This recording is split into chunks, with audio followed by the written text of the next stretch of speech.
La chimie biosourcée ou la chimie du végétal, alors je préfère le mot chimie biosourcée, c'est en fait une chimie organique, mais dont le carbone a pour origine la biomasse et non pas une énergie fossile comme le pétrole ou le gaz naturel. Il y a deux approches principales, essentielles aujourd'hui. Une approche qu'on va appeler substitution. Ça consiste en quoi? En fait, on a une chaîne de fabrication, par exemple le polyéthylène, et on doit passer par naphta, éthylène, polymérisation, polyéthylène. Et là, on va se contenter de substituer l'intermédiaire.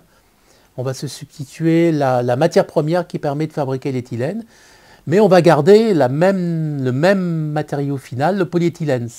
Et là, on ne modifie pas fondamentalement toutes les problématiques liées au polyéthylène. Et l'autre matière, c'est d'utiliser finalement la richesse de la biomasse, c'est-à-dire souvent des molécules, des fonctions alcool, des molécules longues, des chaînes longues, des molécules complexes, donc qui sont intéressantes en elles-mêmes, et essayer donc de trouver une application, une nouvelle molécule finale qui va remplacer là, complètement la molécule qui était d'origine fossile. Ça ne sera donc pas la même molécule, mais on va lui donner les mêmes fonctionnalités, la même qualité de service, éventuellement le même prix, si on y arrive, mais elle va se substituer complètement à l'ensemble de la chaîne de valeur. Premier aspect qui est probablement le plus important, c'est remplacer au niveau de la ressource, c'est donc remplacer des molécules qui sont issues du pétrole ou qui sont issues du gaz naturel par une molécule issue de la biomasse. Donc on est vraiment dans une optique de ressources.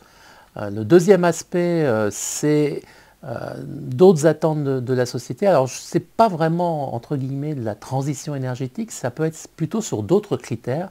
Par exemple, ça peut être d'avoir une moindre toxicité, ce qui n'est pas garanti, mais une moindre toxicité des molécules.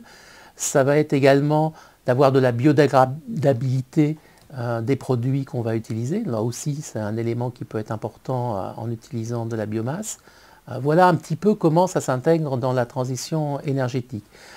Il y a un point qui est aussi important, quand on compare les carburants alternatifs par exemple avec les carburants fossiles, on a tout de suite un effet de levier très fort sur le gain de gaz à effet de serre par le fait que le carburant, lui, il est brûlé. Dans le cas de la chimie, c'est assez différent parce que le produit final, qu'il soit d'origine fossile ou d'origine végétale, lui, c'est un matériau, il n'est pas détruit, il n'est pas brûlé. Donc il n'y a pas d'émission de CO2, par exemple, à l'usage de ce produit. Donc c'est vraiment la phase amont, c'est la phase de fabrication des produits qui va faire éventuellement la différence sur le bilan des gaz à effet de serre ou sur le bilan énergétique des différentes filières.